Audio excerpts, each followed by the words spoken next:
We're live from New Delhi, ORTD India News, India's voice to the world. I'm Lipakshi Khurana, coming up in the next hour. The all-party delegation start returning home after concluding their highly productive visits to key partner countries, successfully showcase India's continued fight against terrorism.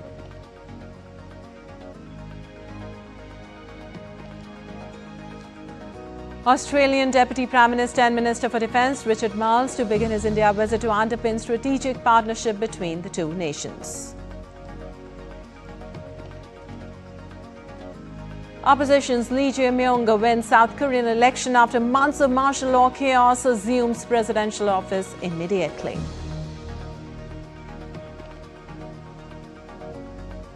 United States will double its tariffs on imported steel and aluminium starting Wednesday. Move marks the latest salvo in Trump's trade wars, bringing levies on both metals from 25% to 50%.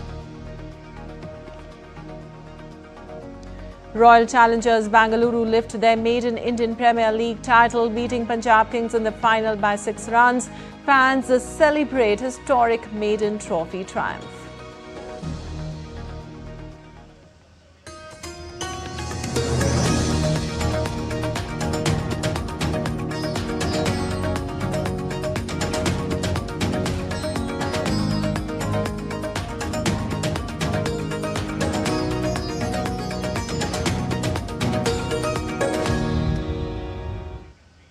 And on to the details. The multi-party delegations carrying the message of India's principled and resolute stand against terrorism have started returning home after concluding their successful visit to respective countries. The delegation, led by Member of Indian Parliament Sanjay Kumar Jha, arrived in Delhi on Tuesday after concluding a multi-nation visit aimed at bolstering international support against cross-border terrorism. The delegation visited Singapore, Japan, South Korea, Malaysia and Indonesia as part of a global outreach initiative. During the visit, the delegation engaged with foreign leaders, senior officials, influential think tanks, media and the Indian diaspora as part of their international outreach. All party delegation जाने से सरकार जो भेजी उसका एक बड़ा message सब जगह इन लोगों को ये जरूर आश्चर्य लगा कि पूरा देश इस इशू पर एक साथ है टेररिज्म के खिलाफ और सारे पार्टी के लोग एक वॉइस में बात कर रहे हैं। जो घटना पहलगांव में हुई उस घटना को लेकर के देश को लेकर के और जो विक्टिम का परिवार है उसको लेके कंडोलेंस सब जगह था। तीसरा जो सबसे महत्वपूर्ण बात निकल के आया कि इंडिया जिस हिसाब से टेररिस्ट इंफ्रास्ट्रक्चर को प्रिसीजन के साथ खत्म किया, जो सिविलियन को टारगेट नहीं किया, उसको भी अप्रिशिएट की। एक बात हम लोगों ने जरूर वहां आग्रह किया हर एक जगह, जिसका कि एक तरह से समर्थन भी था कि जो एक्शन टास्क है आपको इसके लिए पाकिस्तान को जो टेररिस्ट फंडिंग होता है किसी कंट्री के द्वारा उसको ग्रे लिस्ट में या ब्लैक लिस्ट में डालते हैं। पूरा डेलीगेशन जाने से मैसेज बड़ा स्ट्रांग गया। Well, another all-party delegation led by Member of Indian Parliament Supriya Sule also concluded their multi-nation visit on Tuesday. On the second day of their visit to Egypt, the delegation called on Minister of Foreign Affairs of Egypt, Dr. Badr Abdelati. Both sides acknowledged the growing momentum in the India-Egypt strategic partnership and reaffirmed their unified stance against terrorism. Foreign Minister Abdelati reiterated Egypt's full solidarity with India and welcomed deeper bilateral collaboration on counter-terrorism.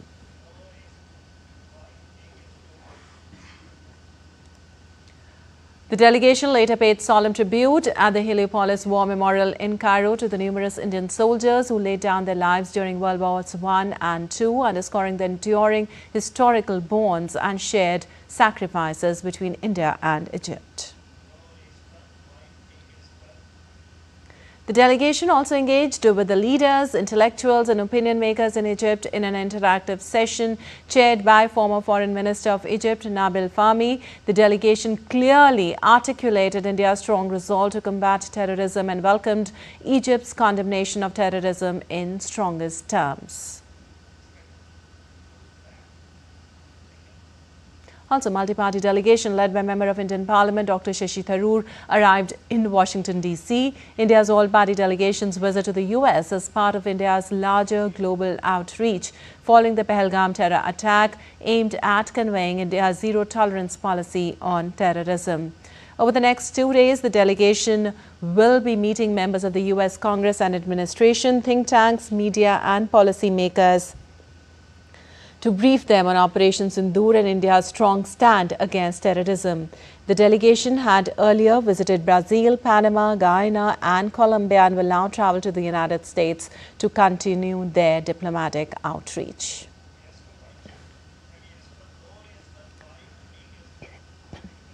Another all-party delegation led by Member of Indian Parliament Ravi Shankar Prasad arrived in Brussels after concluding their visit to the United Kingdom. India's ambassador to Belgium, Saurabh Kumar, received them at the airport in Brussels on Tuesday. During the two-day visit, the delegation is scheduled to hold several meetings aimed at consolidating global consensus against cross-border terrorism.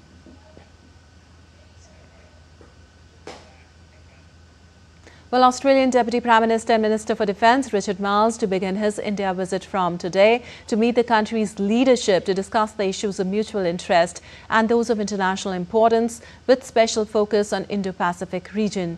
The visit to India coincides with the 5th anniversary of Australia and India's comprehensive strategic partnership, which underpins our relationship with shared vision for the Indian Ocean. During his visit, Richard Marles will hold bilateral talks with Defence Minister Rajnath Singh.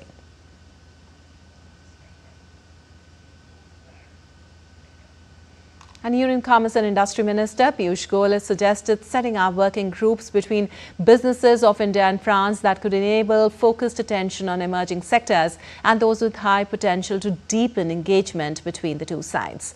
Addressing businesses of both the sides in Paris during his visit, Union Minister highlighted the India opportunity driven by a skilled and talented workforce and the government's commitment to ease of doing business and how it offers promising avenues for French companies. Encouraged companies from both sides to collaborate by building on shared interest and leveraging each other's competencies. Union Minister Piyush Goyal interacted with Israel's Minister of Economy and Industry, Nir Barkat, and had discussions focused on diversifying our trade basket, fostering innovation and strengthening cooperation in high-tech and emerging sectors, paving the way for the next phase of our partnership. From France, Union Minister Piyush Goyal will depart for Italy, second leg of his visit, where further engagements with industry leaders and government officials are scheduled. And on to some weather update. The Indian Meteorological Department issued an orange alert for 11 states, including Assam, Punjab, Haryana, Himachal Pradesh and Uttarakhand, highlighting the possibility of light to moderate rainfall across these regions accompanied by thunderstorms. The weather forecast for Delhi indicates the possibility of mostly cloudy skies, mild rain, thunderstorms and strong winds. The highest temperature is expected to be between 35 and 37 degrees Celsius, providing some relief for the persistent summer highs. The IMD has also issued a yellow alert urging residents to stay weather aware. IMD stated the region would continue to witness rainfall activity for the next 5 to 7 days in the northeast Indian state of Assam, Sikkim, Manipur, Mizoram, Meghalaya and Tripura.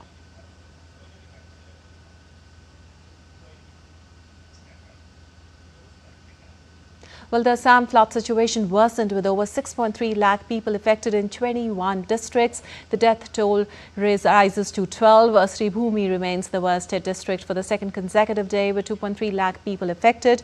Transportation has taken a setback with road, rail and ferry services disrupted due to persistent heavy rainfall in the several regions.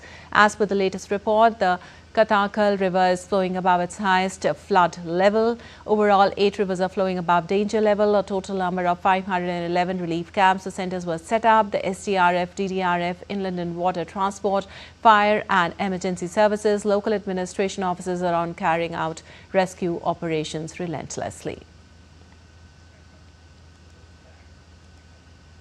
Well, in Sikkim, the evacuation process at Lachen and Chatain is yet to start due to inclement weather. The IF helicopter couldn't operate due to bad weather, but official sources said IF chopper and NDRF teams are trying all possible options to evacuate the stranded passengers at Mangan district. Yesterday, 34 persons were rescued safely by the IF and NDRF teams. According to the district collector of Mangan, around 130 tourists still stranded at Lachen.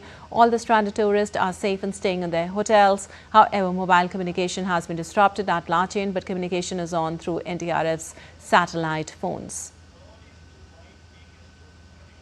Sikkim Governor Om Prakash Mathur visited Shingtam in Gangtok district on Tuesday to monitor the situation. Governor urged the local people to remain vigilant and also instructed the administration to provide all support to them.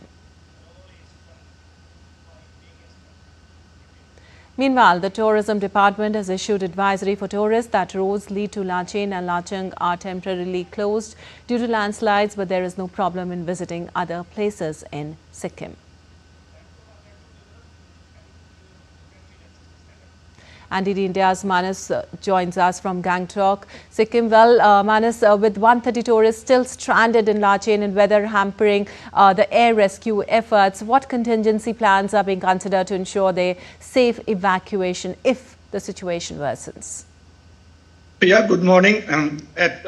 From 6 a.m. the rescue mission is supposed to begin today again, but due to inclement weather, basically it's raining at Pakyong and North Sikkim, so it's got disrupted, and they're trying to see all the best possible options. NDRF teams have been located at Pakyong along with Indian Air Force chopper. Yesterday NDRF team reached Chatain, from where the stranded tourists are supposed to be airlifted. There are around 130 tourists being stranded at Lachen. From Lachen, they will come to Chatain, and from Chatain, they will be airlifted to Pakyong. Both Chatain and Lachen are in North Sikkim, that is in Mangan district. Now, government of Sikkim, along with the other central agencies, they are putting all their best efforts to rescue them, to evacuate them.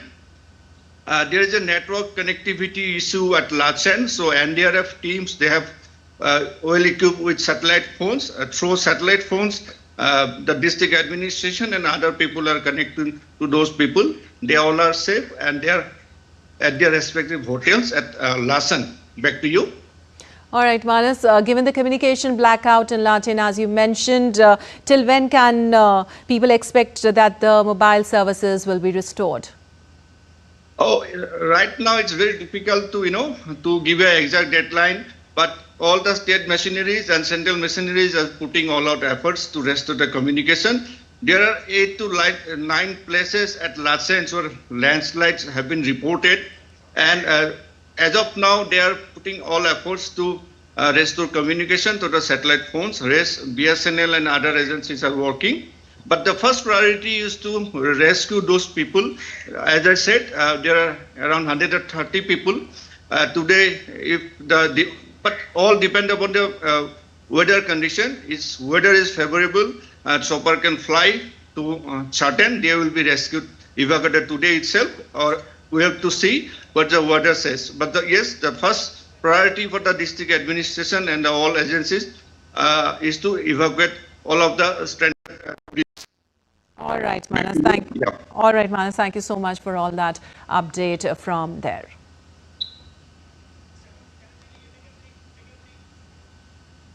And still to come on DD India News Hour. Ukrainian officials urge US support as peace talks stall with Russia.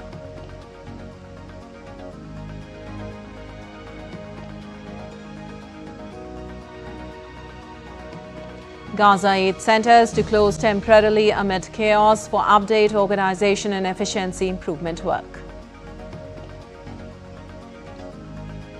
FBI arrests a Chinese national for allegedly smuggling dangerous biological pathogen into US.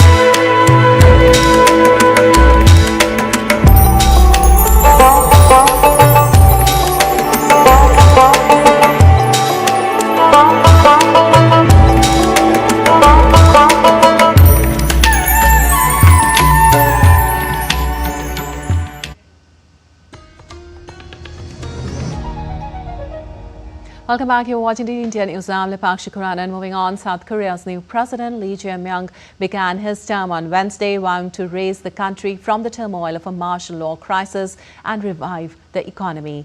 Lee was elected president in Tuesday's snap election, 6 months after his predecessor's martial law bid failed. With 100% of the ballots counted, Lee won 49.42%, while conservative rival Kim Moon-soo took 41.15% in the polls that brought the highest turnout for a presidential election since 1997. Lee has said he would address urgent economic challenges facing the country on the first day in office, with a focus on the cost of living concerns affecting middle and low-income families and the struggle of small business owners. He also faces a deadline set by the White House on negotiating import duties that Washington has blamed for a large trade imbalance between the countries. Well, the White House said the election of Lee was free and fair, but the United States remained concerned and opposed to Chinese interference and influence in democracies around the world. U.S. Secretary of State Marco Rubio congratulated Lee on his election win and affirmed the two countries' shared commitment to the alliance and voiced his desire to deepen trilateral cooperation with Japan. The Secretary also underscored the need for three-way cooperation with Japan.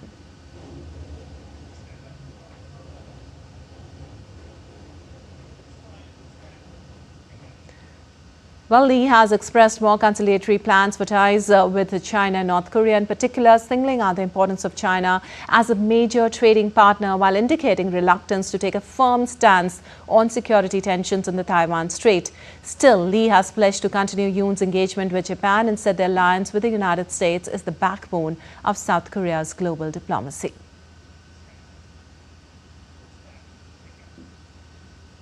Well, Japanese Prime Minister Shigeru Ishiba on Wednesday said that he wanted to energize cooperation with South Korea after new president Lee Jae-myung took power. Talking to reporters in Tokyo, the Japanese PM said he would like to energize cooperation between Japan and South Korea, as well as between Japan, the United States and South Korea.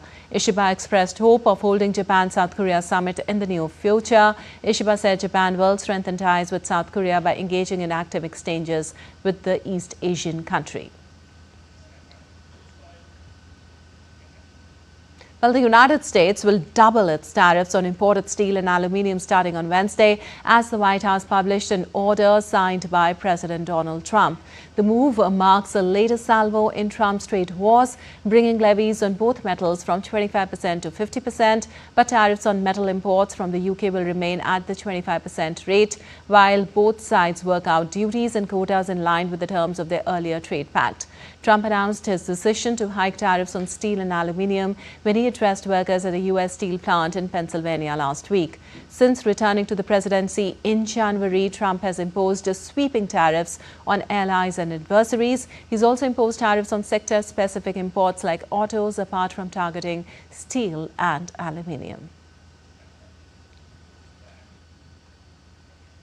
And billionaire Elon Musk has hit out at President Donald Trump's signature tax and spending bill, calling it a disgusting abomination that will increase the federal deficit. The comments mark his first public disagreement with Trump since leaving government after having previously called the plan disappointing. Republican House Speaker Mike Johnson also dismissed Musk's complaints, telling reporters, "My friend Elon is terribly wrong." Several fiscally conservative Republicans in the U.S. Senate supported the views Musk expressed in social media posts. Republican deficit hawks have expressed concerns about the cost of the bill, which would extend the 2017 tax cuts. The House of Representatives passed it by one vote last month after the Congressional Budget Office said the measure would add $3.8 trillion to the federal government's $36.2 trillion in debt. Well, the United States announces visa restrictions targeting Central American officials linked to deals with Cuba's medical labor export program, which Washington denounces as a forced labor scheme. U.S. Secretary of State Marco Rubio on Tuesday announced visa restrictions for several unnamed Central American government officials connected to Cuban medical mission programs that include elements of forced labor and the exploitation of Cuban workers. Rubio did not name the officials nor the countries they are from. In a statement, Rubio said the State Department will also revise visa criteria to enhance scrutiny of all future visa applications from China and Hong Kong. President Donald Trump's administration has sought to ramp up deportations and revoke student visas as part of wide-ranging efforts to fulfill its hardline immigration agenda. And updates on Russia-Ukraine conflict now. Senior Ukrainian officials visited Washington on Tuesday to seek U.S. support against Russia while accusing Moscow of dragging its feet at the peace talks. Kyiv demonstrated its continued resistance by targeting a symbolic bridge with explosives. Andriy Yermak, President Zelensky's chief of staff, accused Moscow of stalling talks to avoid sanctions and prolong the conflict. Foreign Minister Andriy Sybiha said Russia ignored Ukraine's proposals at the second round of peace talks in Istanbul. Yermak also briefed U.S. officials, inviting them to Ukraine and urging support for a ceasefire. Talks in Istanbul yielded little progress as Russia demanded major territorial concessions and military limitations, condition as Ukraine rejected. Despite this, Moscow confirmed Istanbul would remain the location for future negotiations.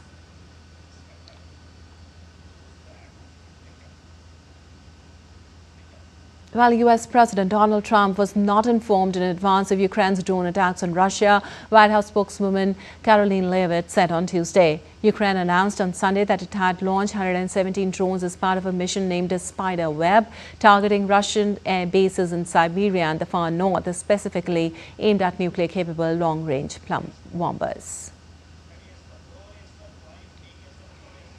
Was President Trump informed in advance by Ukraine that the attack is coming? He was not. Well, Ukrainian President Volodymyr Zelensky announced changes in the military leadership on Tuesday, including the appointment of Major General Mikhailo Drapetya as commander of joint forces.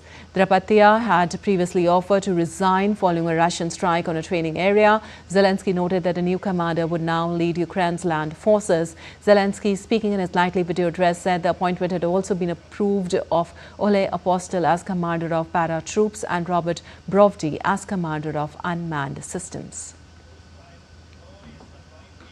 Провів сьогодні детальну нараду з нашими військовими: Олександр Сирський, Андрій Гнатов, Михайло Драпатий та міністр оборони Рустем Умєров. Михайло Драпатий зосередиться виключно на бойових питаннях і призначений командувачем об'єднаних сил, щоб міг займатися фронтом на 100%. Що стосується системи сухопутних військ, особливо таких завдань, як тренування, підготовка, зміни в ТЦК і все, що з цим пов'язано, цим буде займатися. Well, Ukrainian President Volodymyr Zelensky met with IAEA chief Rafael Grossi on Tuesday to address safety concerns surrounding the Zaporizhzhia nuclear power plant, which has been under Russian control since March 2022. In a post on X, Zelensky criticized Russian suggestions to restart the facility without Ukraine's involvement, calling them absurd and dangerous. Grossi confirmed that the conditions required to resume operations at the plant are currently lacking, citing an unstable power supply and insufficient water for cooling. He emphasized that water from the Dnipro River would be essential to restart the plant, which is currently shut down. The meeting underscored ongoing international concerns about nuclear safety amid the ongoing conflict between Russia and Ukraine. From our perspective, and I don't think the Russians will contradict this, the conditions are simply not there for the restart of the plant in the absence of a stable supply of electricity from outside or the necessary levels of water to support the cooling function of the plant, which is simply not there. It is the current levels of the reservoir and the pumping systems functioning in connection with it are just okay for a cold shutdown status. Well, Britain on Wednesday pledged to deliver 100,000 drones to Ukraine by April 2026, representing a tenfold increase in support, citing the transformative impact of drones on modern warfare. Also, the commitment follows the government's endorsement of a strategic defence review that advocates a more advanced, tech-focused military to face future threats. The £350 million drone package is part of a broader £4.5 billion aid plan for Ukraine. Defence Secretary John Healey will formally announce the initiative at a Ukraine Defence Contact Group meeting in Brussels, co-hosted with Germany. In addition, the UK has completely delivery of 140,000 artillery shells since January and will invest £247 million more this year in training Ukrainian forces. And moving on to West Asia, the distribution centers of the US-backed Gaza Humanitarian Foundation will be closed on June 4th for update, organization and efficiency improvement work. The announcement posted on social media warned people not to go to the sites. At least 27 Palestinians were killed and dozens wounded by fire near a food distribution site in southern Gaza on Tuesday, in a third day running of chaos and bloodshed to blight the aid operation. The Gaza Humanitarian Foundation launched its first distribution sites last week in an effort to alleviate widespread hunger amongst Gaza's 2.3 million population. And UN has called for independent investigation into the incident at the distribution site. UN spokesperson Stephen Dujarric said that it is unacceptable that civilians are risking and losing their lives just trying to get food in Gaza. This system, as Philippe Lazzarini called it, is a death trap, right?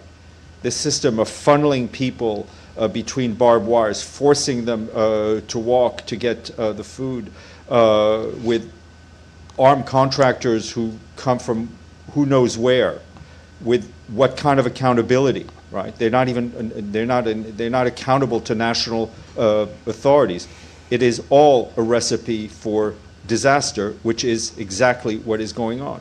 And that's why we call again on the Israeli authorities to help restart the UN system, the distribution of not just the UN, but all the partners that we've used that have the community buying. Well, Israeli Deputy Foreign Minister Sharon Haskell said that the US-backed Gaza Humanitarian Foundation was delivering aid directly to Gazan civilians, bypassing Hamas, and that it had distributed 7 million meals. The private group is endorsed by Israel, said it had distributed 21 truckloads of food early on Tuesday, and stressed that the reported violence had not happened within its site. The Israeli military said its forces had opened fire on a group of people they viewed as a threat after they left a designated access route near the distribution center in Rafah and approached their positions. It added it was still investigating what had happened. During a statement, Haskell criticized the United Nations stance on GHF and accused it of playing into the hands of Hamas. This direct aid to the population in Gaza, bypassing Hamas, is already changing the situation on the ground, providing food directly to those civilians in need, breaking Hamas' hold over the population, and has the potential to seriously harm the terrorists and to shorten the war. Hamas is doing everything possible to prevent and derail this, and is spreading lies. But Gaza residents are turning up in droves. The fact Hamas is against this new program shows how effective it actually is. While the White House said on Tuesday that it is aware of reports of Israeli troops firing on Palestinian aid seekers and are looking into investigations, Caroline Leavitt blasted BBC for reporting misinformation. The administration is aware of those reports, and we are currently looking into the veracity of them because, unfortunately, unlike some in the media, we don't take the word of Hamas with total truth. We like to look into it when they speak. Unlike the BBC, who had multiple headlines, they wrote, Israeli tank kills 26, Israeli tank kills 21, Israeli gunfire kills 31, Red Cross says 21 people were killed in an aid incident, and then, oh wait, they had to correct and take down their entire story, saying we reviewed the footage and couldn't find any evidence of anything. Oh, okay. So we're going to look into reports before we confirm them from this podium or before we take action. And I suggest that journalists who actually care about truth do the same to reduce the amount of misinformation that's going around the globe on this front. Well, on another front, Israel yet again intercepted a missile launched from Yemen. Undeterred by several Israeli strikes on Yemen, the Houthis have continued to fire missiles at Israel in what they describe as an act of solidarity with Palestinians in Gaza. Since the start of the Israel-Hamas conflict in October 2023, the Houthis have launched dozens of missiles and drone attacks targeting Israel, most of which have been intercepted or have fallen short. And still to come on DD India News Hour. Canadian wildfire smoke spreads into US Midwest, triggers air quality alert.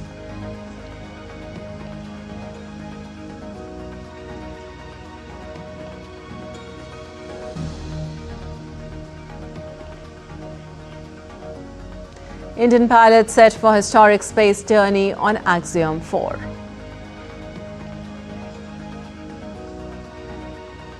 And Hajj 2025 begins amid extreme heat, warnings as Saudi Arabia combines tradition with tech for safer pilgrimage.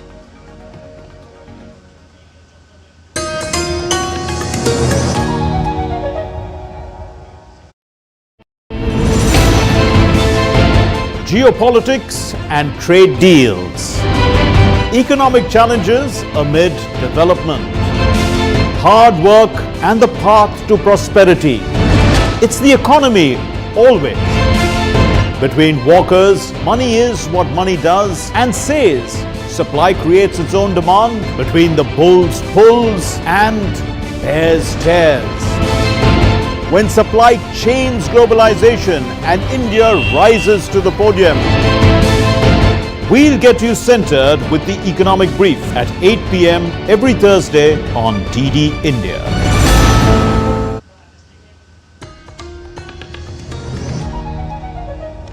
Welcome back. You're watching DD India News. I'm Lipakshi Quran, and moving on, Iranian President Masoud Pezeshkian said on Tuesday that Tehran would not bow to pressure by the United States to dismantle its nuclear program.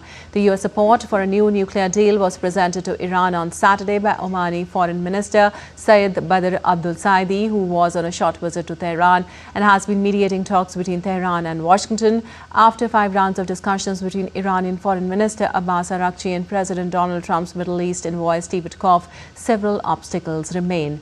Iran is poised to reject a U.S. proposal to end a decades-old nuclear dispute. Among them are Iran's rejection of a U.S. demand that it commit to scrapping uranium enrichment and its refusal to ship abroad its entire existing stockpile of highly enriched uranium, possible raw material for nuclear bombs. Tehran says it wants to master nuclear technology for peaceful purposes and has long denied accusations by Western powers that it is seeking to develop nuclear weapons.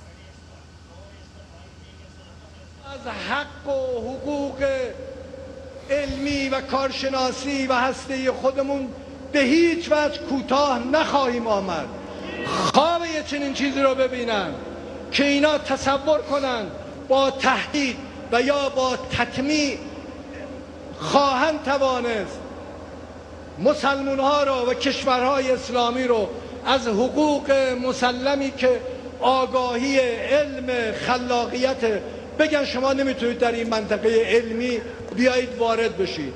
هیچ وجدان بیداری، هیچ انسان آزاده‌ای قتل و غارت و کشتاری رو که اسرائیلیا و با پشتیبانی آمریکا و اروپا داره تو منطقه انجام میده اگر ببینه.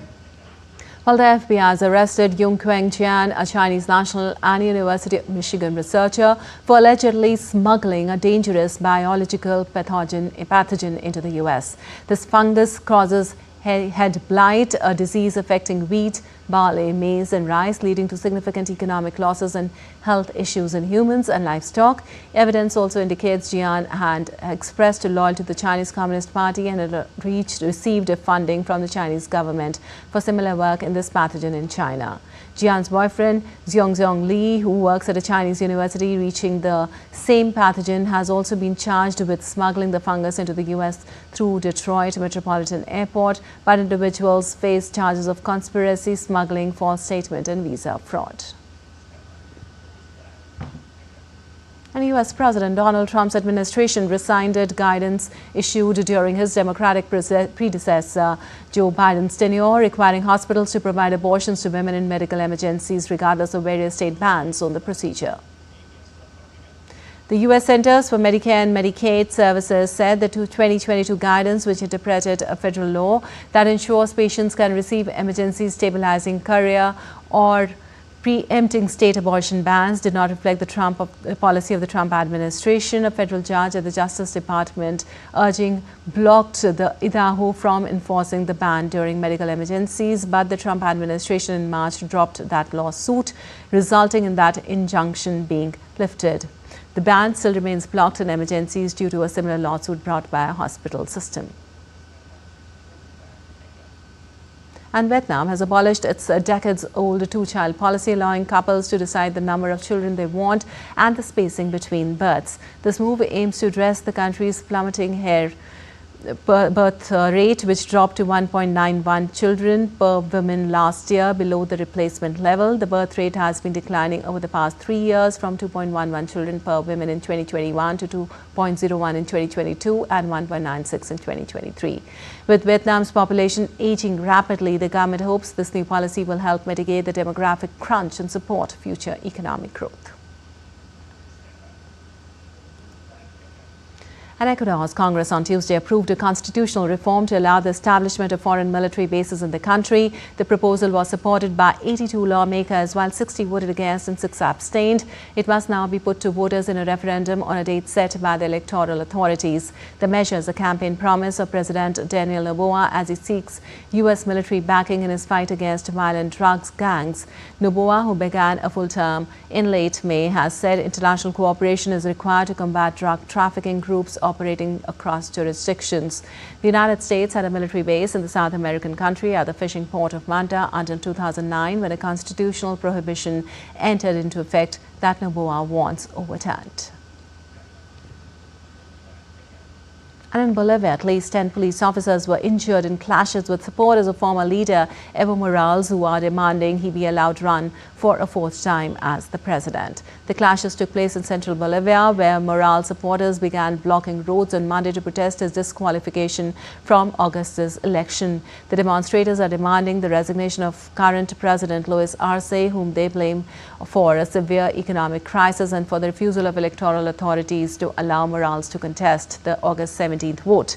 Morales, one of Latin America's longest-serving leaders, served 3 terms as president between 2006 and 2019 before being forced to resign after elections tainted by fraud allegations. And in a tragic incident in Mexico, a bus accident left 11 people dead and 17 injured in the early hours. The accident happened in the town of Hualahuises in northeast Nuevo Leon state.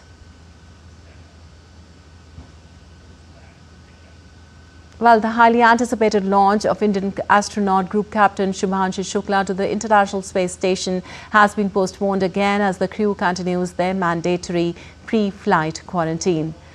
Axiom SpaceX AX-4 mission carrying Shukla and 3 others has been postponed to June 10th at 5:52 p.m. IST. On board SpaceX's Falcon 9 rocket from the Kennedy Space Center in Florida, the space flight was originally scheduled for May 29th and then rescheduled to June 8th. The announcement was made on Tuesday during a virtual press conference with Axiom 4 mission civic crew members who are currently in quarantine before they travel to the ISS. The trip comes 41 years after cosmonaut Rakesh Sharma brought the first Indian to fly to space aboard a Russian Soyuz in 1984. He spent nearly 8 days there. While moving on, dangerous wildfires burning in 3 Canadian provinces has promised to evacuation of thousands of residents and left skies shrouded in smoky orange tinted haze. Many of the affected populations are indigenous, and some small communities have burned to the ground. Alerts were issued for parts of Canada and the neighboring United States, warning of hazardous air quality. According to the Canadian Interagency Forest Fire Centre, as of Tuesday, there were 208 active cases across Canada. Half of them were listed as out of control. So far, 1.9 million hectares have burned, mostly in the provinces of Alberta, Saskatchewan and Manitoba. Climate change has increased the impact of extreme weather events in Canada, which is still recovering from an apocalyptic summer of 2023 when 15 million hectares of forest were scorched. And the spiritual journey of a lifetime, the Hajj 2025 has approached with millions of pilgrims preparing to converge in the holy cities of Saudi Arabia. But even as the faithful gear up for the sacred ritual, concerns loom large over the intense summer heat and safety precautions. This year, Saudi authorities have rolled out a comprehensive 15-point preparedness plan as the day of Arafat falls on June 5th, followed by Eid al-Adha on June 6th. Here's a detailed report. The annual Islamic pilgrimage of Hajj 2025 begins on June 4th, drawing millions of Muslims from across the globe to the holy sites of Makkah and Medina. However, rising temperatures have brought growing concern. Last year's pilgrimage saw temperatures touch 51.8 degrees Celsius, resulting in over 13,000 fatalities. This year too, the Saudi National Center for Meteorology has warned of extremely hot conditions with daytime highs expected between 40 to 47 degrees Celsius. To ensure safety and smooth operations, the Saudi government has unveiled a massive 15-point action plan, a testament to its commitment under Vision 2030. The No Hajj Without Permit campaign remains central to crowd control and pilgrim safety. Over 25,000 mosques have been prepared with 2.5 million Qurans and over 1.3 million digital iCards issued.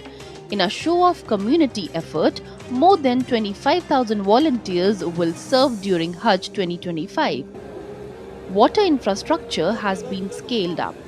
Saudi Arabia is also leveraging AI and digital infrastructure for crowd management.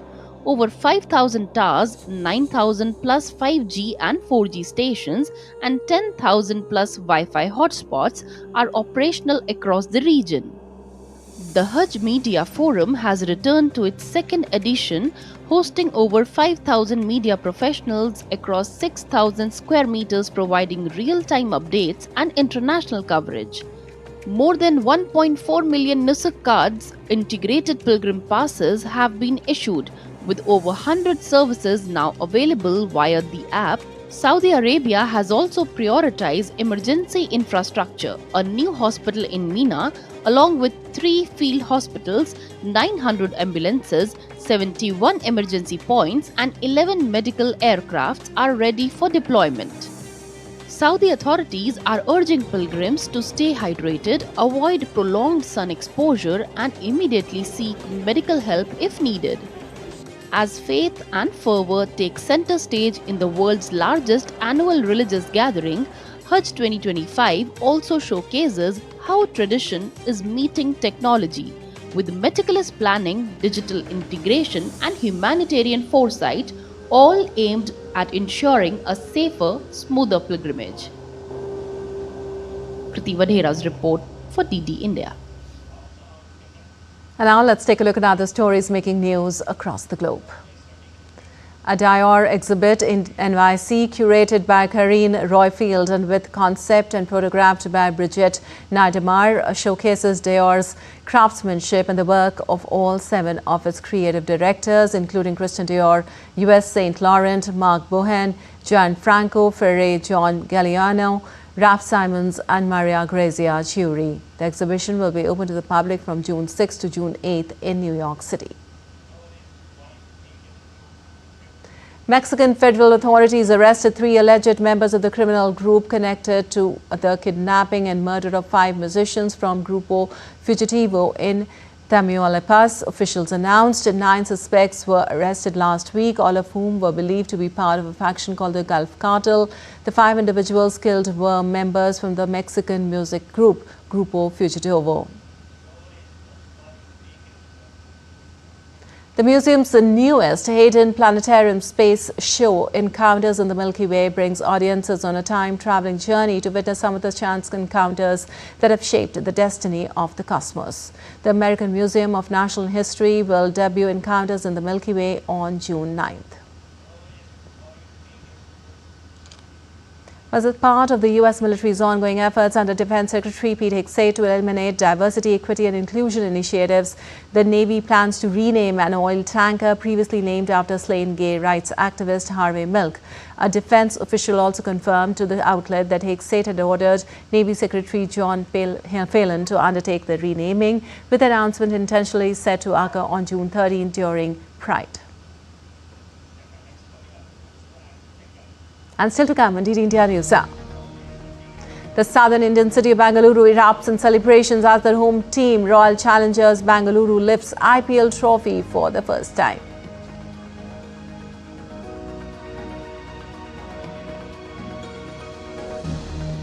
We'll show you how China's Dragon Boat Festival celebrated 2,000 years of tradition blending with modernity.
Welcome back. You're watching DD India News. I'm Lipakshi Kuran, and on to some business news now. The Reserve Bank of India's Monetary Policy Committee will begin its three-day meeting in Mumbai to decide on the policy interest rates. The meeting is being held under the chairmanship of RBI Governor Sanjay Malhotra. The outcome of the meeting will be announced on June 6th.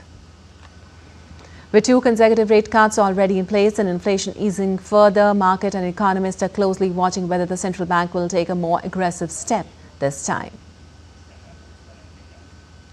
An alarm over China's stranglehold on critical minerals grew on Tuesday as global automakers joined their U.S. counterparts to complain that restrictions by China on exports of rare earth alloys, mixtures and magnets could cause production delays and outages without a quick solution.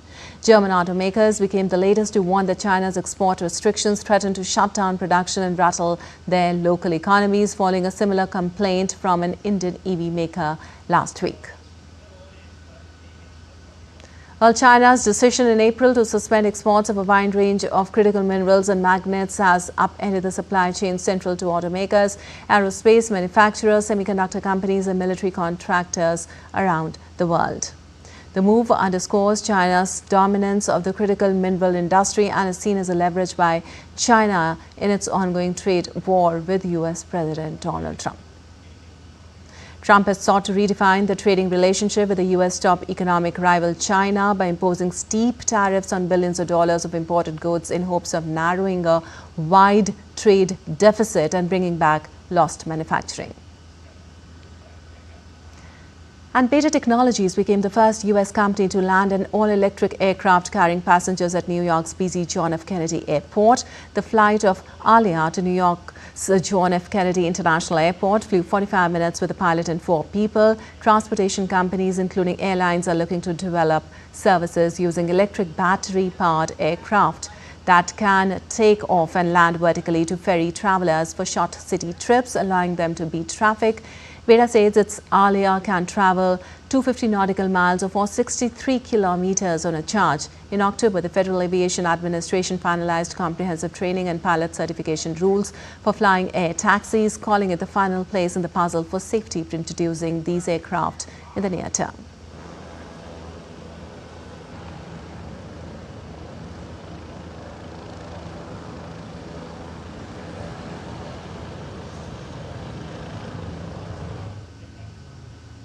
Well, the global stock market saw significant gains on Tuesday, driven by hopes of potential trade talks between the U.S. and China. Investors are optimistic about the potential for trade negotiations between the U.S. and its partners, including China, the U.K., Japan and the EU, which could help avoid a recession. Among companies, Nvidia shares gained 2.8% as it overtook Microsoft as the biggest U.S. company by market value. The dollar bounced back from a 6-week low, even as concerns persisted over potential economic damage in the wake of Trump's trade war. The Organization for Economic Cooperation and Development said the global economy is on course for a more drastic slowdown than it had expected only a few months ago. It cited Trump's trade war and warned of even weaker growth as protectionism increases, fueling inflation and disrupting supply chains.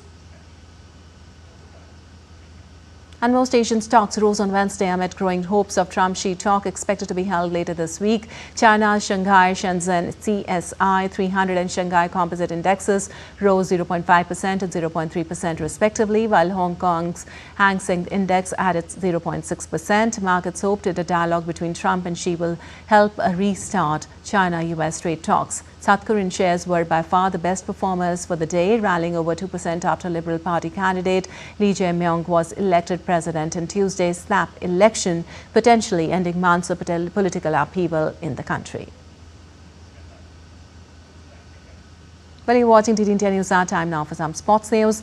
Let's move on to updates from the ongoing French Open Grand Slam first. World number 1, Aryna Sabalenka, ended Olympic champion Chen Qinwen's run at the French Open to seal a spot in the French Open semi-finals. The top seed from Belarus won 7-6, 6-3 against the Chinese 8th seed.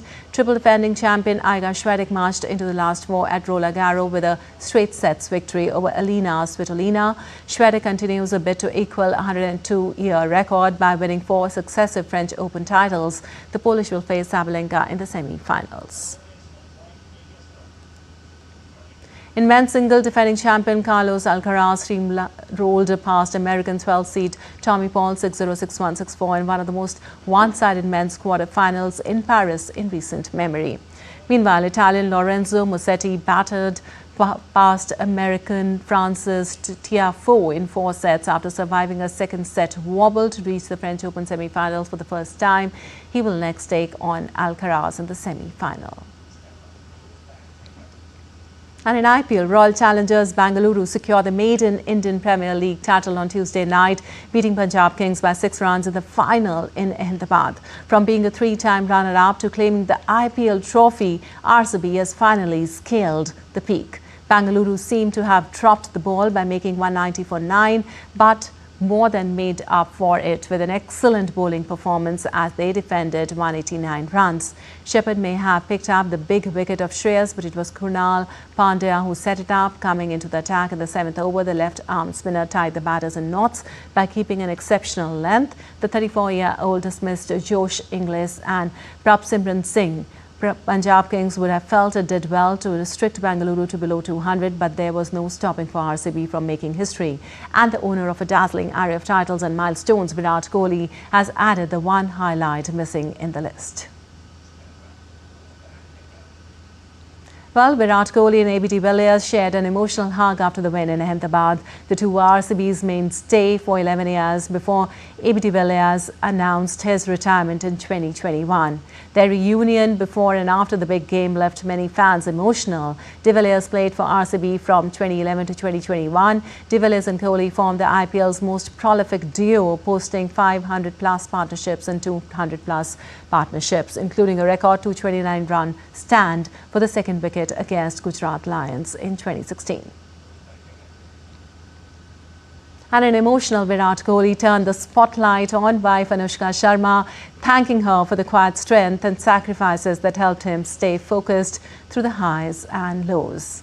Kohli spoke about how deeply Anushka Sharma has been involved in his journey with RCB, having supported the team since 2014. Her connection to both the franchise and the city of Bangalore runs deep. Virat Kohli was seen breaking down while hugging Anushka Sharma IPL win. The heartfelt moment made the fans go completely in awe of the duo. Kohli said that now, since the dream had finally come true, the victory means just as much to her. And 17 editions of yearning and heartbreak turned into pure joy for the massive RCB fan base as they gathered outside the Narendra Modi Stadium. Not just in Ahmedabad, but loyal fans all across India were extremely emotional as they witnessed their favourites lift the maiden IPL trophy. Take a look.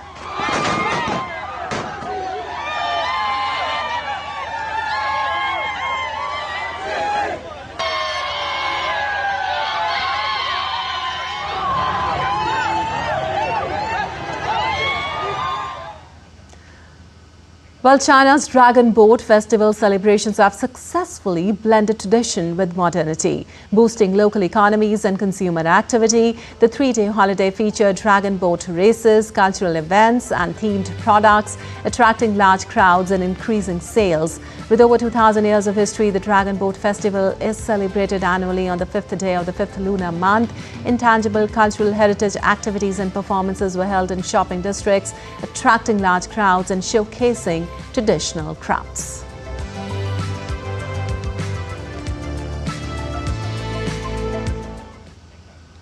All right, that's all for this edition of DD India News Hour. But let us know your thoughts on the news of the day. For those on the go, you can get all the latest news and updates from India and across the world on the DD India mobile app. The app is available on both Android and iOS platforms. Scan the QR code on the screen to download now.